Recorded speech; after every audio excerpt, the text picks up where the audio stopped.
Good afternoon, everybody, and welcome back to In-Person Munch and Learn. We're excited to be continuing in person. Today's speaker is Heather Nichols of the Brooks Museum. Heather joined the Memphis Brooks Museum of Art in August 2019 as the Joyce Blackman Curatorial Fellow of the African American Art and Art of the African Diaspora. In this role, she curated the exhibition, which was accompanied by a fully illustrated scholarly catalog, Persevere and Resist, The Strong Black Women of Elizabeth Catlett, which was on view June 5th through August 29th, 2021. The show received financial support from the Terra Foundation of American Art. Prior to arriving in Memphis, she completed an MA with distinction in the history of art from the Courtauld Institute of Art in London. Her dissertation focused on the short-lived Little Paris Group Art Collective and Workshop, which was co-founded by two women, Lois Milou Jones and Celine Tebery, in the 1940s and 50s in Washington, D.C. She graduated cum laude with a BA in art history from Barnard College in 2016. Her thesis explored the representation of servants and domestic workers in 18th century French paintings. Ms. Nichols has worked for several American non- and for-profit art institutions, such as the Metropolitan Museum of Art, the New Museum of Contemporary Art, the Courtauld Gallery, the Museum of Modern Art, Sperone Westwater Gallery, and Andrea Rosen Gallery. For 2 years, she worked as a project research associate for independent art historian Dr. Denise Morel on the exhibition Posing Modernity, the Black Model from Manet and Matisse to Today, which opened in the Wallach Gallery, Columbia University in 2018, and later traveled to the Orsay Museum in Paris. Heather, thank you so much for being with us.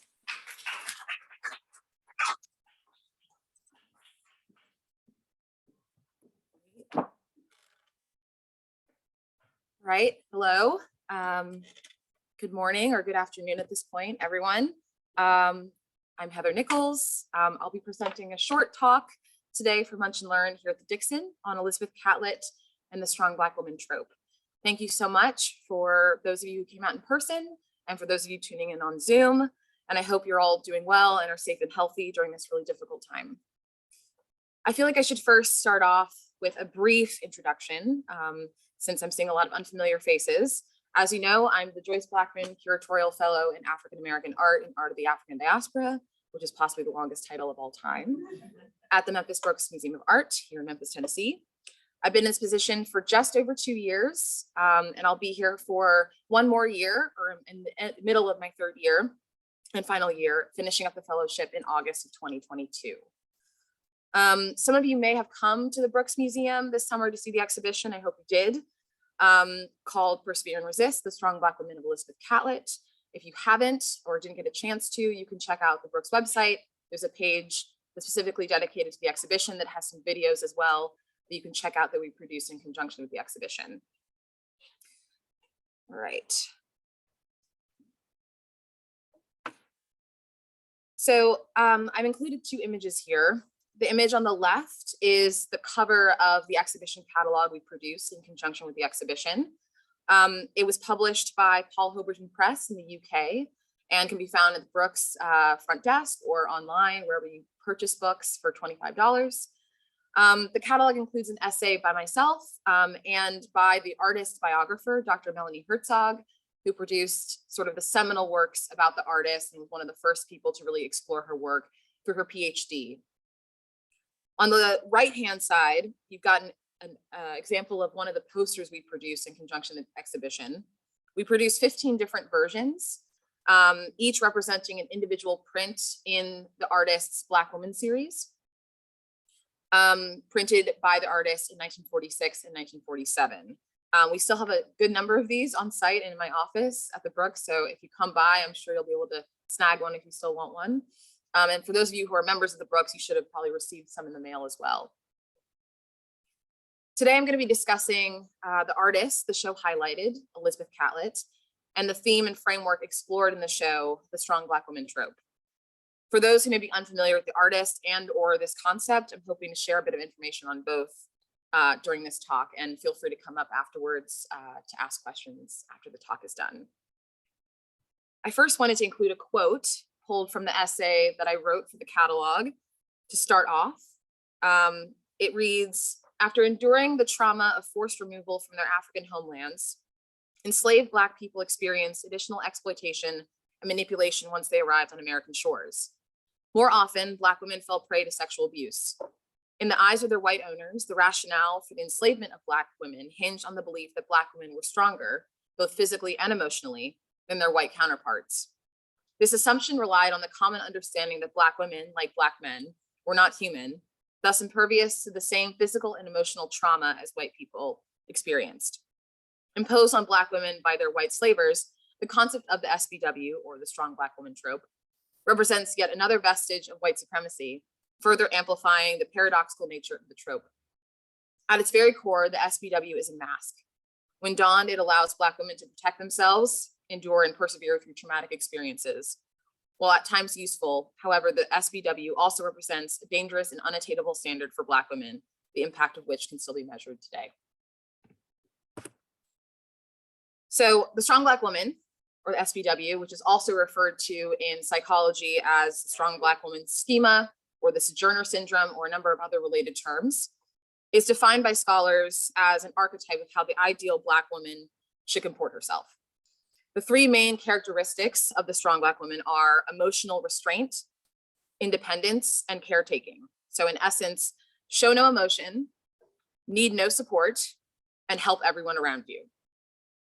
The trope asserts that we must hold back our emotions to avoid appearing weak, portray ourselves as strong and independent, while taking ownership of the problems of others and to care for others' problems as if they were our own.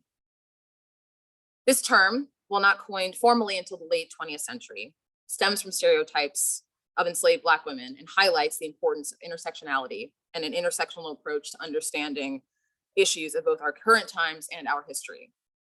Some typical examples used today to illustrate strong Black woman idealized type would include Michelle Obama, Oprah, Beyonce.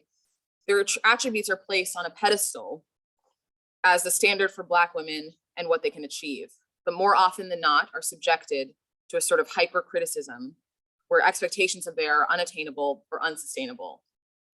Recent examples of this that I included in a presentation recently are fictional characters such as Annalise Keating of How to Get Away with Murder, if anyone's seen that, or Olivia Pope of Scandal, and real individuals such as Serena Williams in her continued treatment by the press and the public on her appearance, equating her to an animal or to a man, Kamala Harris and the assumption that she is angry when she asserts herself, the onslaught of hateful comments to Naomi Osaka after she made the decision to withdraw from the French Open, citing mental health issues, Megan Thee Stallion, who was the star of a recent short video from the New York Times after she was shot, and social media responses blamed her for the incident and made fun of it. The list goes on and on. That presentation I made was months ago, and I think there's countless examples that have happened since. Given the events of 2020 and the continuing conversations about race and our nation's reckoning with its history, and having started to read a wonderful collection of essays I'd recommend called Black Women's Mental Health, the strong Black woman was top of mind. That, coupled with the realization that the Brooks owns a full set of the Black Woman series, produced by African-American and Mexican sculptor and printmaker Elizabeth Catlett, and how the works had not been seen since entering the collection in 2001 as a gift from AutoZone. With all these ideas swirling in my head, I proposed an exhibition exploring these ideas through the work of a Black woman artist whose work has historically and continuously been overlooked, Elizabeth Catlett. As a show of hands, does anyone know the artist's work? Okay, fair number. So for those who are not familiar with her work, I just figured I would include a short slide, and you can obviously read more into her work. There's some recent sort of new exciting news about the artist. She's shattered records at auctions. Her work is going to be the subject of a retrospective in coming years. Elizabeth Catlett, you can see her, she was born in 1915, passed in 2012 at the age of 96. She was African-American and Mexican sculptor and printmaker. And the reason why she's referred to as African-American and Mexican is because while she was born in the US to Black parents, she moved to Mexico about 1940s, 1950s, and then remained in Mexico for the remainder of her life, becoming a Mexican citizen. So we refer to her as African-American and Mexican, working primarily in the media of sculpting and printmaking. She was born and raised in Washington, D.C., my hometown. and attended Howard University after being rejected from another university, Carnegie Mellon, on the basis of her race. Even though she was initially accepted, they found out she was African American, they rescinded her offer, which is the case for many artists and intellectuals in this period. She later received an MFA from the University of Iowa, where she studied with Grant Wood of American Gothic fame. She also became close with a number of other Black intellectuals at the time. And while she was not allowed to live in campus housing during her time, only 5 or so years ago, the University of Iowa named their largest residence hall after her in honor of her contributions. Of course, she was not able to benefit from this during her lifetime. Hopefully it's a sign that her legacy is something that we should all know about and support. She lived a number of cities around the US, New Orleans, Durham, Chicago, and New York. And she initially traveled to Mexico in 1946 on a grant. The proposal that she sort of used to get the grant was to create a series, which she called The Black Woman, the series that the Brooks has one version of, which was produced in 1946 and 1947. After that period of time, she permanently relocated to Mexico. She worked very closely with an organization called the People's Printmaking Workshop. It's called the TGP because it's in Spanish, but I will not butcher Spanish by trying to pretend like I know how to pronounce it. So we'll call the People's Printmaking Workshop. And she met and married for the second time a Mexican artist, Francisco Mora. She had 3 children with the artist, and all 3 of her sons are still living and are based in the US and overseas. And were very crucial to this project and very supportive of it from the very beginning, which was very much appreciated. She continued in art practice and taught, and later became the head of the sculpture department at the National Art School in Mexico City. Here's an image of her on the right. She's quite young in this picture. Most of the images, if you look online, are her at a much later age. I think the New York Times did a really wonderful article of her when she was in her 90s. You can read online. I also thought I'd include some images of other works by the artist. But first, I thought I would show some images of the installation for those who didn't get a chance to come see the show back in June. So here we have the entrance, the exhibition. For those of you who've been to the Brooks, you know that our downstairs temporary galleries are where most of our temporary exhibitions are. So this is walking through our first gallery. You have on 3 walls the 15 prints that I referred to earlier, the Black Woman series from 1946, 1947, which again have been in storage for the last 20 years and which have been seen for the first time to a public at the Brooks in 2021. Catlett did something very interesting, a number of very interesting things with the series. The series is made up of 15 prints. Sometimes you'll see 14. The National Museum of African American History and Culture, for example, has 14 prints. One of the prints, which is actually the 9th one on this wall, was actually the template for the print was actually lost. And so in the reproductions made in 1989, there are only 14. This is from the initial 1946, 1947 run. One of the more interesting things she did with this series was to couple each of these prints with a title. And so when read from start to finish, you get sort of this long form narrative. Some are sort of fragments of sentences, some are full sentences on their own. You have depictions of famous historic figures, excuse me, like Sojourner Truth and Harriet Tubman and Phyllis Wheatley. But you also have a number of women who remain anonymous to us, who are not named. They are laborers, domestic workers, caregivers, activists, teachers, professors.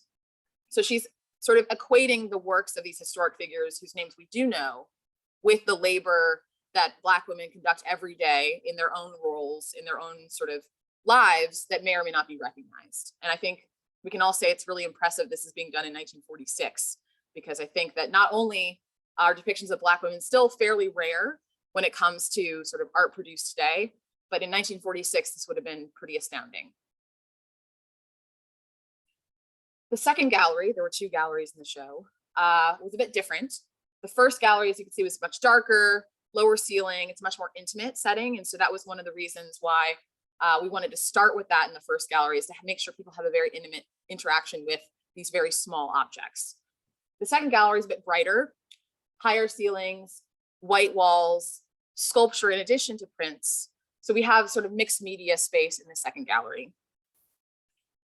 All of the works in this gallery were loans. The first gallery were works that we own, the museum owns, and the rest were loans from private and public lenders around the US. We had some notable regional and local lenders like Elliott Perry, but also people as far afield as Maryland, Pennsylvania, and North Carolina. This is an example of a work that the artist produced in conjunction with a poet. So this is a book. The print is called Singing Their Songs from the portfolio For My People. And in it, we wanted to make sure we highlighted sort of the range that she was working in, not just simple standalone prints or series, but also books, and to make sure that we sort of drew connections between her collaboration with other artists working in other types of media. Some more examples of sculpture.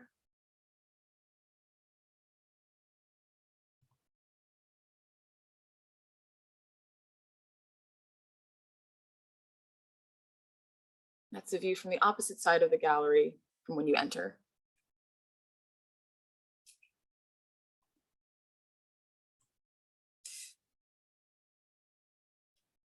So for those of you who are not familiar with Catlett's work, her works are in a number of permanent collections around the country. I mentioned the National Museum of African American History and Culture in DC. Her work's also at MoMA, the Met, the Art Institute of Chicago, the Legacy Museum in Montgomery, which I had the privilege of visiting just a few months ago, and the National Civil Rights Museum here in Memphis have actually one print. Her work is also in a number of private collections around the country. And as I said, her works have been selling remarkably well at auction in recent years, given sort of increased scholarship and highlighting the works of Black artists and Black women artists that have sort of been changing the field in recent years. Here's some other works I thought I would highlight that are some of my favorites that were not in the exhibition, but I think are worth looking at. This is a work that's at Crystal Bridges, for those of you who've been to Bentonville, Arkansas. When I look at Catlett's women, who were centered in the majority of her works, and which, as an aside, as I said, is very atypical, and again, in the mid sort of 20th century would have been even rarer to find. I have a hard time not seeing pain, struggle, defiance, strength.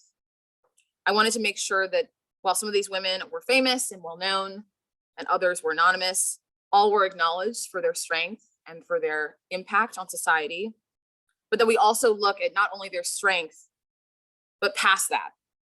The strong Black woman trope is a fraught term.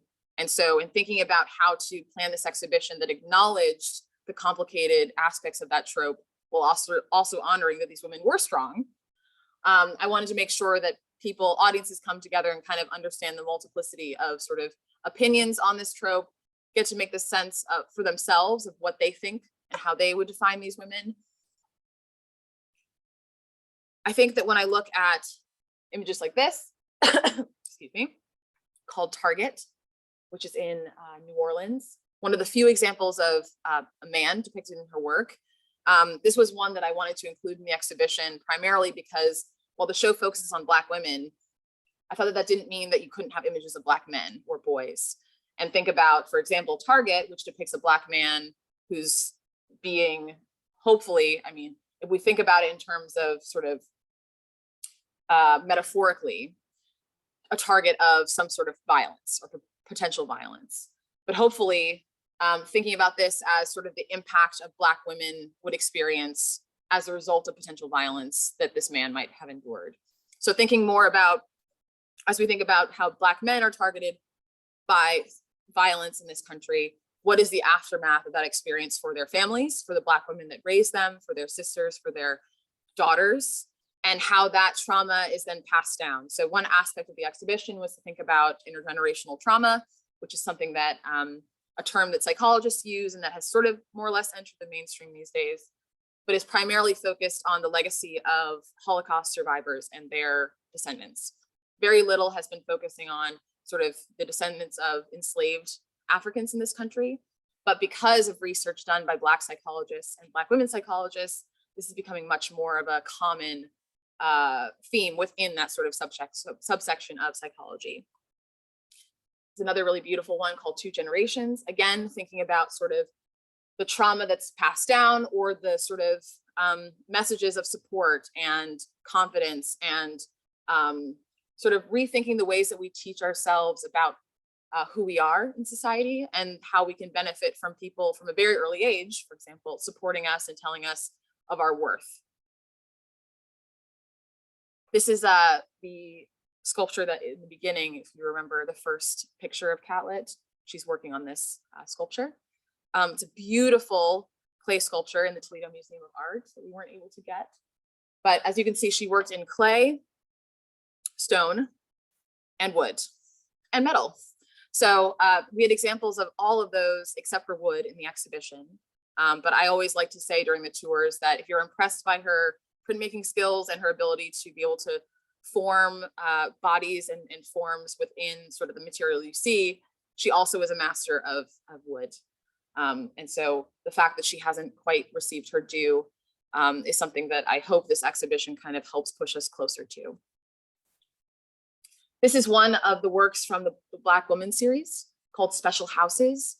As I mentioned, the series is interesting for a number of reasons. And one of the reasons that I think it shows a bit into her sort of personality and character is that it's sometimes humorous and in her sarcasm. So for example, this one's called Special Houses, and it's referring to public housing and estates or public housing for majority Black individuals in this country, and sort of the expressions on the women's faces that express, as I said, defiance, but also sort of this tired air, that, this sort of continuing struggles that kind of continue to affect Black women economically, politically, socially, and otherwise. This is an image of Harriet Tubman. There is a print in the Black Woman series that depicts Harriet Tubman. This is not that one, but she did return to the images of Harriet Tubman throughout her career. And so this is a later version from 1975, not 1946 and 1947, that I think is particularly strong. And this is perhaps her most well-known and I guess most reproduced image. This was in the exhibition. She did versions both in color and in black and white. And this is a version that was from the Art Institute. And you can see this work at MoMA, the Met. I think this is probably, if you think of sort of big museums in the country, if they have a Catlett, this is probably the one they have.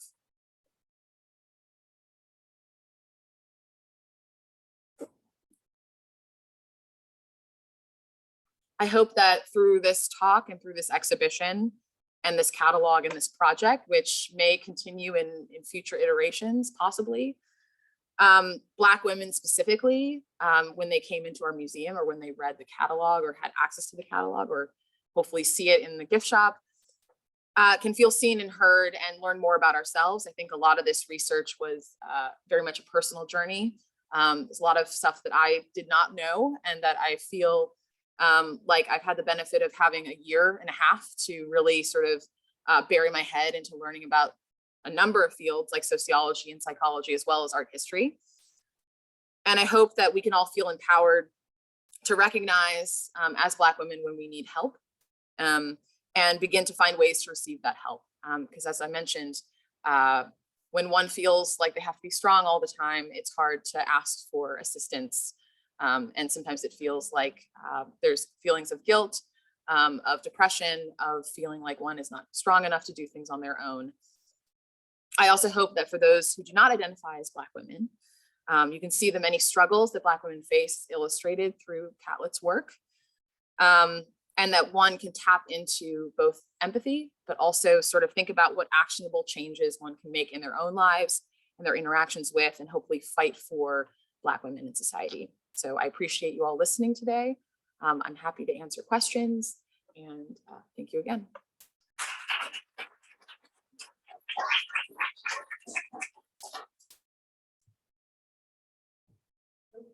Whomever. When she did the series in the 1940s, as you were talking about, that was, ahead of, the major civil rights movement. Where did she show that work? Did she publish it? Where was it seen, and what was the reaction to it? Yeah, so she was showing work in the US while she was still living in Mexico. This work was shown in DC. Obviously, it was produced there are a number of editions. So the museum received it as a gift from AutoZone in 2001. I believe they collected it in kind of the late 80s. And the reception was, I think, pretty mixed. I think, obviously, this was very early to be sort of highlighting women's achievements and women's strength, especially Black women's achievements and strength. And so I think that within the Black community, it was received fairly well, but it wasn't shown in major museums. It wasn't shown in major galleries. She did have support from a number of Black-owned galleries in DC and support amongst her peers. As you mentioned kindly in the introduction, the sort of master's thesis I worked on focused on DC at this time, sort of 1940s, 1950s. And she was a member of a collective in DC at that time, along with a number of other Howard alum. And so sort of within these sort of smaller niche spaces, she did find support.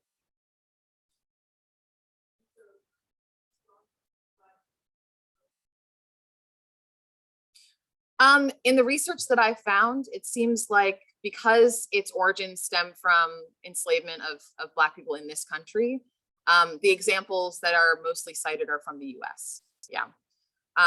Obviously, the question about sort of intersectionality is one that can stem and sort of encompass a number of groups. But thinking about the sort of intersection of race and gender in this country, I think is very specific. Yeah. So, you know, I think looking at Black women's treatment in this country specifically, the comments from the media were American media outlets who were critical of her decision. So I think that while other countries have examples of everything from colorism to featureism and all these other isms that I think now are kind of more or less entering the mainstream, the US has a very specific history and a specific sort of legacy to overcome in that regard. You said that the lemon cut that was actually prior to this was the one that was in most American, yes, thank you, sure, covered. In most American, they have Catlett. Yeah. How many are there and are still, how did that happen? If there were not really different things since, unfortunately, Black women artists were not appreciated. Yeah, I think that in a number of cases, these come as gifts from private collectors. Sometimes what happens is it seems that private collectors can be ahead of the curve or ahead of museums in many ways. And so collectors will collect something in the 80s or 90s. And once the sort of museums have started to recognize or institutions start to recognize the importance of these artists, then they seek out these collectors and the collectors say, oh yeah, I purchased this about 20 years ago.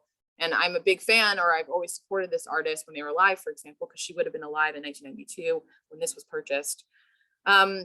But I think that this one in particular is, I mean, they're all very strong. I think that one of the complicated things about curating the show is that you're working with a number of, all of the objects are very strong and they're all very strong on their own. And so trying to figure out how they don't compete with one another in a gallery space was definitely difficult.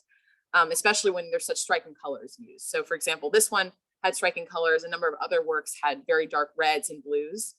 But I think that obviously this was produced in a number of editions. And so as I said, both in color and in black and white. Why this in particular was so resonant with collectors and museums, I couldn't say. There's a lot of mysteries that still remain about the artist and why or how she's resonated with individuals or institutions. But I think that is as a standalone work, if one doesn't seek out, for example, the series, the Black Women series, because at this point they're sold individually, not as a unit. This is probably one of your strongest examples of the artist's work. Sure. Were these productions originals or were they prints? So she produced for the Black Women series, for example, from 1946 to 1947. That was the initial series print date. She then in 1989 did a reprint. And so a lot of the versions you'll see are from the 1989 reprint. And as I mentioned, that's when she lost the matrix for one of the prints. And so that's when the full version from 1989 is 14 prints as opposed to 15 prints. I will say though that these questions are really great because there's still so much that we don't know about the artist and her process. There has been research done, as I mentioned, by her biographer and scholar, Dr. Melanie Herzog, who knew the artist and knew her family and was in dialogue with her throughout her process of her dissertation and up until her death. But there are questions that I had for her that she thought, you know, that's a mystery that died with the artist, and one that we just have to accept as part of her process. Sure. Yeah, I think it's been, they were very supportive. I was able to reach them through her biographer, who's been in touch with the family. They're obviously very protective of their mother's legacy, as you might imagine, and understand very much that, you know, she hasn't received her due. And so as such are very involved in all projects about their mother. And more than anything else, it was just sort of a nod of approval and just a sort of excitement about the project coming to Memphis specifically. I didn't mention this, but the series that she produced through the Rosenwald grant, that specific project was supposed to, first and foremost, support works that would be shown in the South. And so the fact that this could be shown in Memphis specifically and in this region, and hopefully people coming from Mississippi and Arkansas and the neighboring states, I think makes it a nice sort of full circle project to hopefully she would have been proud of.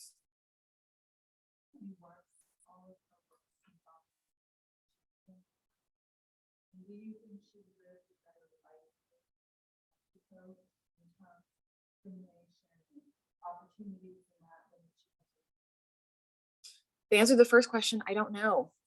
Hopefully at some point there'll be a catalog raisonné of her work, but at this point, it's very much, and even with the planning of the exhibition, kind of just doing a lot of research and figuring out private collectors who maybe lent to a show, and then you look at the credit line and you try to follow up with them to see what else they have. It's a lot of sort of disparate information at this point, but hopefully that's a project that can happen in the coming years. And I would say absolutely her life in Mexico would have been much better, I imagine, overall. Obviously, being someone from another country, you deal with a number of, you know, discrimination from that alone. And being a Black person in another country, Mexico is a very interesting relationship with acknowledging its descendants of Afro descent. So I imagine it was as complicated then as it is now.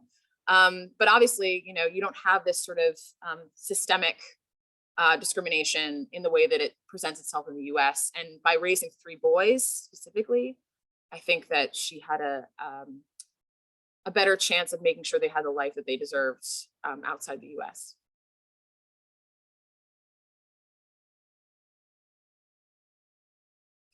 I'll be around, coughing in the corner. So if you have questions, feel free to come up. Oh, go ahead. She learned printmaking from him. So her MFA was in printmaking specifically.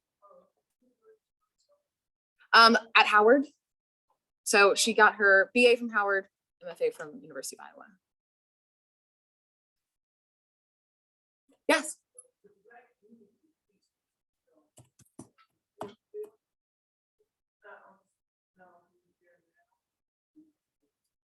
Oh, it was a note that wasn't on view in Bentonville, but they have that remarkable piece, and it was another piece that I would have hoped we would have gotten, but it's very heavy.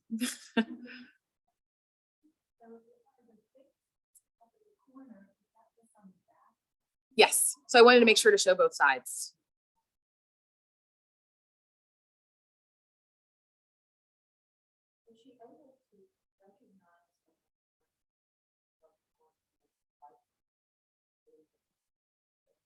Yeah, I mean, obviously she worked primarily as a professor when she was living in Mexico, but also had an art practice and also was raising 3 sons. So I think that you know, her income plus her husband's, probably they were able to make a living. But you know, she wasn't solely producing art as her sort of main form of income. Sure. Yeah.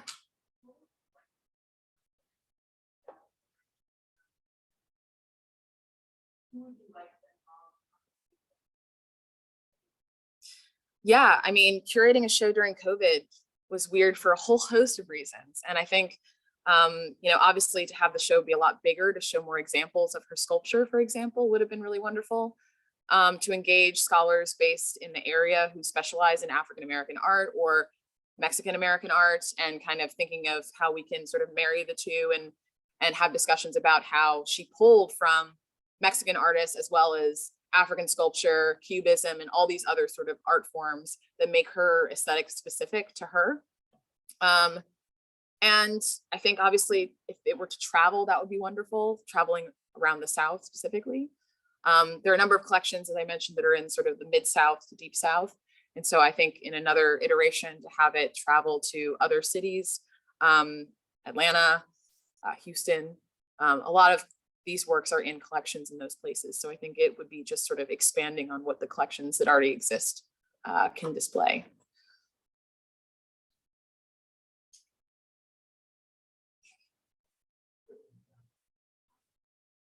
Cool, thank you so much. Yeah, thank you.